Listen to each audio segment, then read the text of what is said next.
애니메이션의 역사 속에서 스승과 제자의 관계는 단순한 가르침을 넘어 하나의 거대한 세계관을 형성해 왔습니다. 때로는 그 관계가 서로의 신념을 증명하기 위한 가장 치열한 전장으로 변모하기도 합니다. 오늘 우리가 처음으로 마주할 명대결은 바로 현대 액션 연출의 정점을 찍은 사이타마와 제노스의 모의 대련입니다. 제노스는 스승인 사이타마의 절대적인 강함의 비밀을 알아내기 위해 온 힘을 다해 도전에 임합니다.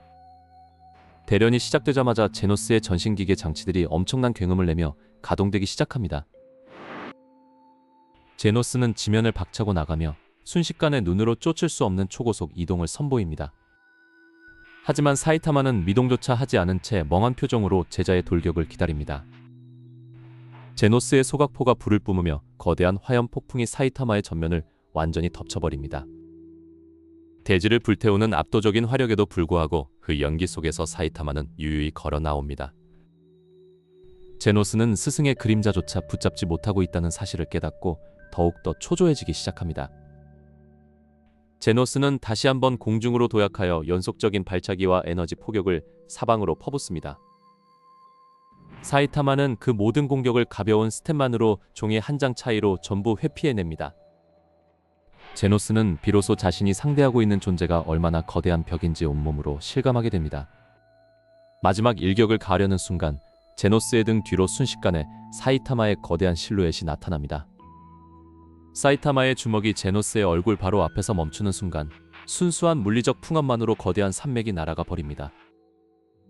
제노스는 스승의 진정한 힘의 편린을 목도하고 깊은 경외감과 함께 자신의 무력함을 뼈저리게 느낍니다.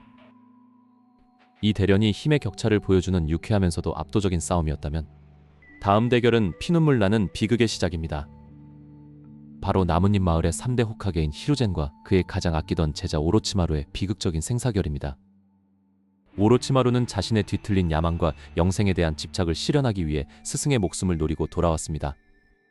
히루젠은 과거 제자의 타락을 눈감아 주었던 자신의 나약함을 자책하며 무거운 전투복을 입습니다.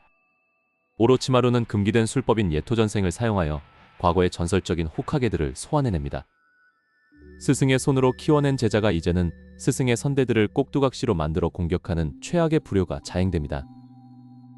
늙고 지친 호카게는 홀로 2명의 전설적인 선대 호카게와 잔인한 제자를 동시에 상대해야만 합니다. 치열한 인술의 향연 속에서 지붕은 산산조각 나고 사방에서 거대한 토둔과 수둔이 부딪힙니다. 히루젠은 노익장을 과시하며 고난도의 술법들을 연속으로 받아치지만 점차 체력의 한계에 부딪히기 시작합니다. 오로치마루는 스승의 거친 숨소리를 들으며 승리를 확신한 듯 잔인하고 비열한 미소를 지어 보입니다. 마을을 지키고 이 비극적인 사슬을 끊기 위해 히루젠은 마침내 금단의 궁극기인 시기봉진을 결심합니다. 히루젠의 등 뒤로 거대하고 기괴한 형태의 사신이 그 끔찍한 모습을 서서히 드러내기 시작합니다. 이 술법은 상대의 영혼을 봉인하는 대신 자신의 목숨을 바쳐야 하는 동기어진의 절대적인 결점 병기입니다. 사신의 손이 선대 호카게들의 영혼을 차례대로 붙잡아 히루젠의 몸속으로 끌어당겨 봉인합니다. 마침내 히루젠은 마지막 남은 힘을 쥐어짜 오로치마루의 본체를 향해 돌격하여 그의 영혼을 움켜잡습니다. 자신의 영혼이 뽑혀나가는 극한의 고통 속에서 오로치마루는 미친 듯이 발악하며 저항하기 시작합니다. 오로치마루는 자신의 쿠사나기 검을 조종하여 히루젠의 가슴을 깊숙이 찔러 관통해버립니다. 가슴에 검이 꽂힌 상태에서도 늙은 호카게는 결코 제자의 영혼을 잡은 손을 놓지 않습니다. 하지만 이미 노쇠한 몸으로 오로치마루의 영혼 전체를 끌어내기에는 그의 생명력이 너무나 부족했습니다. 결국 히루젠은 오로치마루의 영혼 전체 대신 그의 양팔만을 잘라내어 봉인하는 차선책을 선택합니다. 양팔의 영혼을 잃어버린 오로치마루의 실제 팔이 까맣게 괴사하며 쓸모없게 변해버립니다. 모든 힘을 소진한 히루젠은 과거 어린 시절 순수했던 제자의 모습을 떠올리며 마침내 평온한 미소를 지으며 쓰러집니다. 한 시대를 풍미했던 위대한 스승은 그렇게 마을을 지켜내고 비극적인 운명 속에서 숨을 거두었습니다. 하지만 오로치마루는 팔을 잃었음에도 불구하고 여전히 살아남아 또 다른 거대한 음모를 꾸미기 시작합니다. 스승의 희생이 남긴 불씨는 여전히 위태롭고 어둠 속에서 자라나는 새로운 복수의 칼날이 다음 사제들을 기다립니다.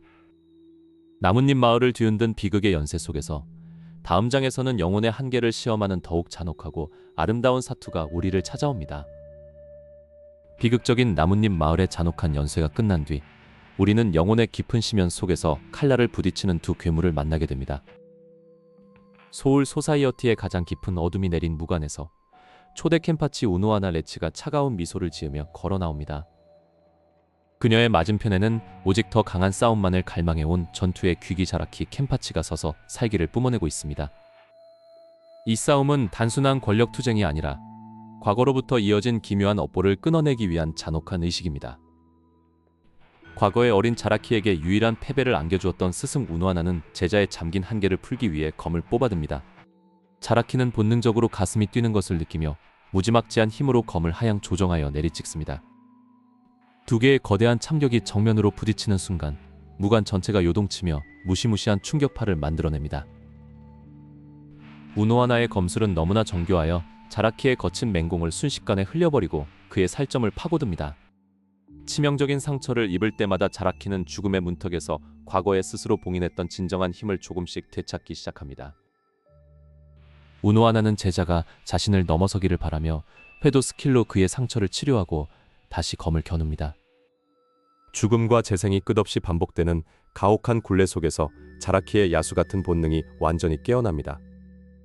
이제 우노하나는 자신의 진짜 모습인 대학당의 본색을 완전히 드러내며 만해인 계진을 해방합니다. 세상이 핏빛으로 물들고 사방에서 살을 녹이는 잔혹한 안개가 피어오르며 사투는 극점으로 치닫습니다. 몸이 녹아내리는 극심한 고통 속에서도 자라키는 오직 스승을 뵐 수 있다는 기쁨 하나로 칼을 휘두릅니다.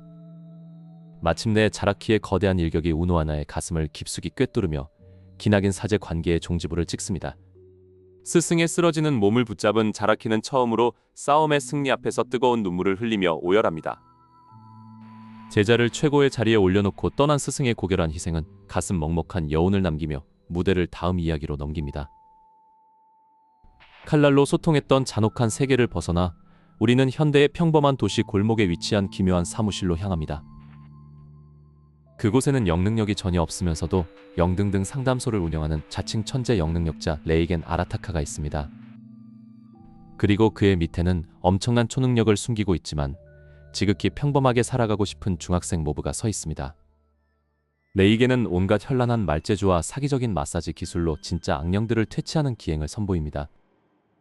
모브는 그런 스승의 황당한 행동을 전적으로 신뢰하며 자신의 거대한 힘을 다스리는 법을 배웁니다. 하지만 거대한 악의 조직 손톱이 나타나 도시를 파괴하면서 이들의 평화로운 일상은 완전히 산산조각 나버립니다. 강력한 적들의 무자비한 공격 앞에 무력한 인간인 레이겐은 순식간에 죽음의 위기에 처하게 됩니다. 소중한 스승이 무참히 당하는 모습을 본 모브의 마음속에서 억눌려 있던 감정의 수치들이 폭발적으로 상승합니다. 마침내 수치 고백이 100%를 돌파하는 순간 모브는 인간의 이성을 잃고 오직 파괴만을 일삼는 괴물로 각성합니다. 폭주하는 모브의 에너지는 주변의 모든 건물을 종잇장처럼 구기며 도시 전체를 삼킬 듯이 팽창합니다. 적들조차 그 압도적인 공포 앞에 질려 비명을 지르며 도망치기 바쁜 아수라장이 펼쳐집니다.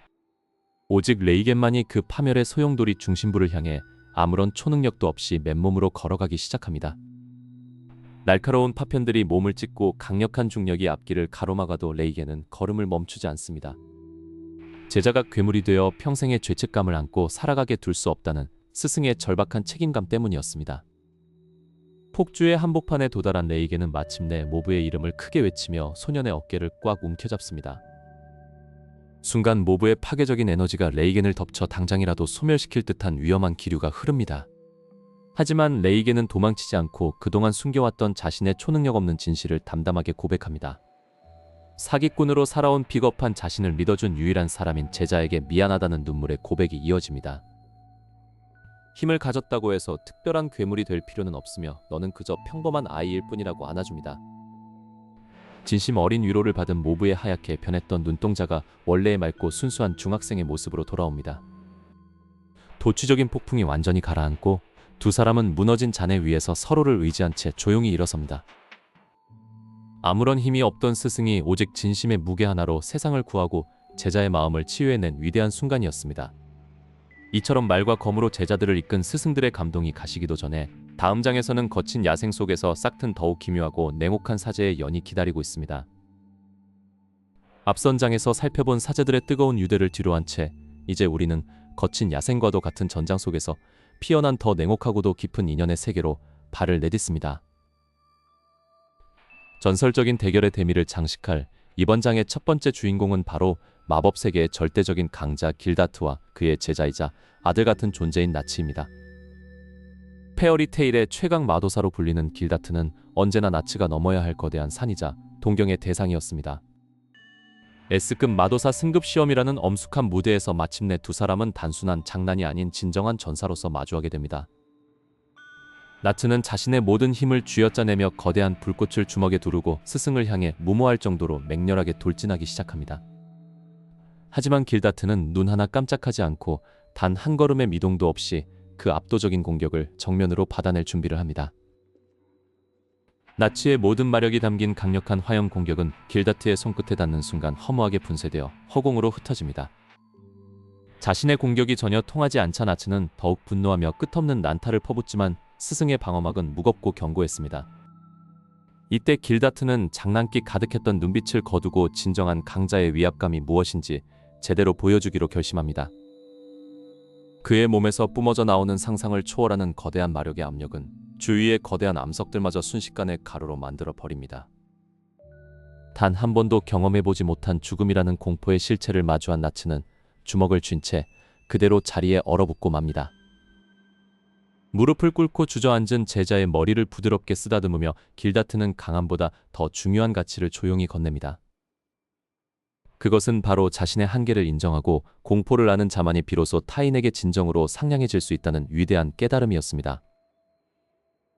스승의 깊은 가르침을 온몸으로 깨달은 나츠는 마침내 자신의 미숙함을 눈물로 인정하며 한 단계 더 높은 정신적 성장을 이뤄냅니다. 이 아름다운 양지의 가르침과 완전히 대조되는 가장 어둡고 처절한 음지에서 싹튼 또 하나의 역사적인 사제관계가 우리를 기다립니다. 그것은 바로 아버지를 죽인 원수를 향해 복수의 칼날을 갈았던 토르핀과 그 복수의 대상이자 스승이었던 바이킹 우두머리 아세라드입니다. 어린 토르핀은 오직 아세라드의 목을 정당한 결투로 베어버리겠다는 일념 하나만으로 그의 용병단에 들어가 꾸준히를 자처했습니다. 아세라드는 자신을 죽이려는 이 늑대 같은 소년에게 전장에서 살아남는 법과 검을 휘두르는 혹독한 기술들을 역설적으로 가르쳤습니다. 두 사람의 관계는 증오로 가득 찬 원수지간이었지만 전장의 참혹함 속에서 서로가 서로에게 가장 유일하게 신뢰할 수 있는 존재가 되어버립니다.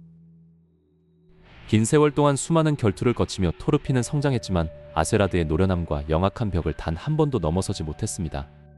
하지만 운명의 수레바퀴는 잔인하게도 이 기묘한 사제관계를 비극적인 파멸의 구렁텅이로 사정없이 몰고 갑니다. 자신의 고향과 왕자를 지키기 위해 아세라드는 스스로 미치광이 왕 살해자를 자처하며 국왕의 목을 베어버리는 극단적인 선택을 합니다.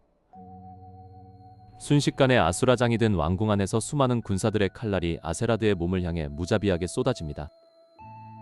밖에서 이 소식을 듣고 비명을 지르며 달려온 토르핀은 쓰러져가는 아세라드를 품에 안으며 절규하기 시작합니다. 토르핀은 내 손으로 너를 죽여야 한다며 이렇게 허무하게 죽지 말라고 스승의 덜덜 떨리는 멱살을 움켜잡습니다. 죽어가는 아세라드는 피를 토하면서도 자신을 향한 증오로만 삶을 지탱해온 제자를 가여운 눈빛으로 응시합니다. 그는 토르핀에게 언제까지 그런 과거의 유령에 얽매여 살 것이냐며 이제는 앞으로 나아가라고 나지막이 타이릅니다. 진짜 전사가 되라는 스승의 마지막 유언을 끝으로 아세라드의 거칠었던 숨소리는 완전히 멎어버리고 맙니다.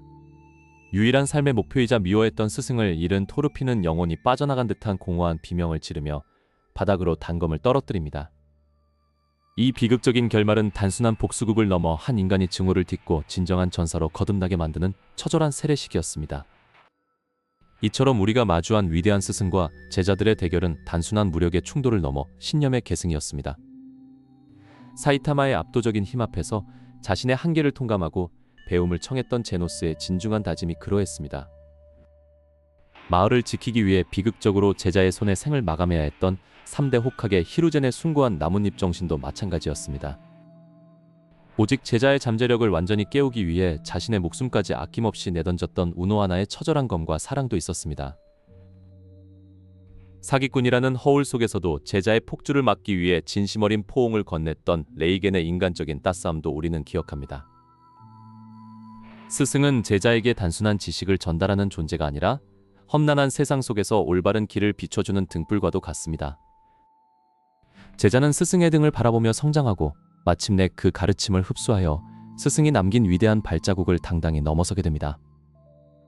비록 대결의 순간은 피와 눈물로 가득 찬 잔혹한 투쟁이었을지라도 그 안에 담긴 사제의 정은 영원히 퇴색되지 않을 전설로 남았습니다. 이제 모든 갈등은 해소되었고 스승들이 목숨 바쳐 심어둔 위대한 신념의 씨앗들은 제자들의 가슴 속에서 찬란한 꽃을 피워냈습니다. 역사에 영원히 각인될 스승과 제자의 이 위대한 명대결들은 우리에게 단순한 재미를 넘어 가슴 깊은 감동과 인생의 진정한 가치를 전하며 완벽한 마침표를 찍습니다.